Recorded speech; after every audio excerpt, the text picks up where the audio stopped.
Hello everybody, this is Albert with Green Tea House. I hope you're doing well today. Today I'm going to talk about the number one teaware all serious tea enthusiasts should be using daily. Now before we begin, I highly recommend you check out our back catalog of episodes, and I'll make sure I put some episodes that are germane up here. All right. Now some of you drink tea casually and you really don't care. Most of your life you're drinking out of tea bags, you're just throwing them in a mug, pouring hot water, over steeping green tea and whatnot. But probably, if you're listening to this channel, you have grown or have always had appreciation for tea. So this episode's about my personal opinion as to which teaware you should be drinking from, as I drink this Pu'er Tuocha. They were bird's nest. It's nice and tasty. Ooh, tastes so good. I drink it every morning. All right, so at our store, we obviously sell some teaware, some accoutrement, and we do sell ball infusers, for example, and we sell infusers that you can put on top of a mug. Now, these are not the way, honestly, you should be drinking every day. The reason we sell infusers is because infusers are entry points for people who've never had loose leaf tea. If you buy loose leaf tea and you don't have some sort of teaware or an infuser, you're going to have problems. You're going to need something like a Gowan here, where you're actually putting the leaves in it and then you're covering, and then you're trying to pour it out and keep the leaves in there. And that's a pain in the butt. So the infusers are really good for novitiates and also good for travel reasons. But I would say overall, you should not be drinking day in, day out from them. There are better options out there, and I'm going to give my bias option. So the reason I'm not a big fan of daily use of infusers or teacup infusers or infusers like this you put on the mug, it's simply they don't allow the leaves to grow. They don't allow the leaves to unfurl. Now, these kind of infusers are okay for, let's say, CTC black tea or things that are very small in their leaves. But if you're looking like oolongs are gorgeous. They're going to unroll. You're looking at some of the greens, like high quality gunpowder.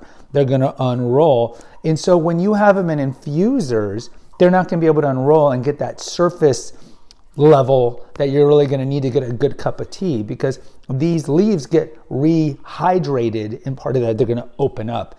And think about it, it's like triplets in an amniotic sac, right? They're all bunched up and they can't get out because the amniotic sac is finite and it's not big enough. And that's a really bad example, but it kind of gives you an idea that infusers, even if you get a big one like this, typically you're going to have to compromise by either not putting as much leaves, or if you do, you're just not going to maximize the steepage because it doesn't have enough room to get bigger. Now, what are some options before I go to the number one? As I showed you, the Gawan is the kind of the Chinese go-to, the traditional Chinese go-to.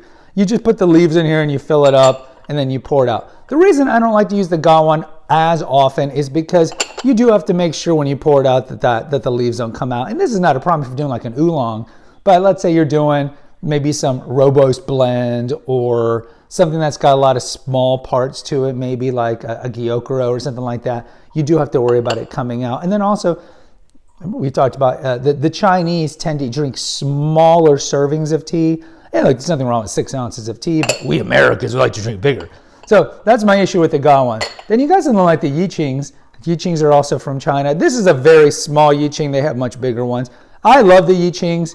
I have nothing to say negative about them. You're going to put your tea leaves in here. Then there's a filter near the spout. So no matter what you're serving, even if it is CTC, something small, it's not going to come out of the spot. I don't have a problem with Yiqing. But my go-to, if you are a tea enthusiast and you're going to be drinking teas, different types of teas, seriously, every day, you got to get the Kyushu. The Kyushu is the best. Now, again, this is a entry-level Kyushu. They come in different sizes. They come in different colors. The intricacies, they're just gorgeous. Kyushu just means teapot in Japanese.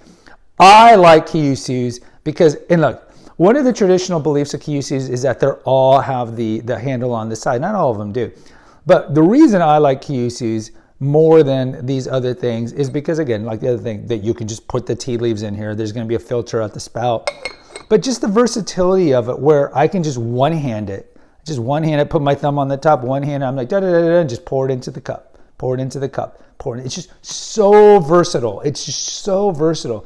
And so what you get out of it is the versatility. You can collect a bunch of Kyushus, and you can collect Yiqings and Gawans. So you can have a little collection of them. They're quite beautiful. And the best thing is that they allow the tea leaves to grow and to maximize into their full potency.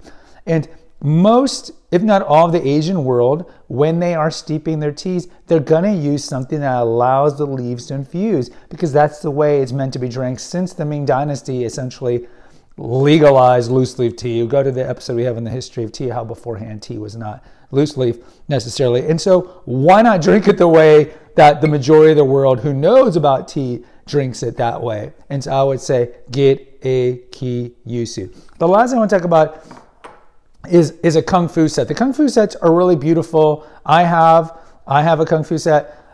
They come with the cups. They come with like a gowan. They come with the thongs. All these things are great if you want to kind of have your own personal tea ceremony. And we have episodes on the beauty of this because you can hear the tea and touch the tea and all these things. But day in, day out drinking, unless you have a lot of time to really commit to it, they're not the most efficient way to drink your tea. That's why I would say go with the Ki-Yusu. Guys, post in the comments. Until next time, take care and God bless.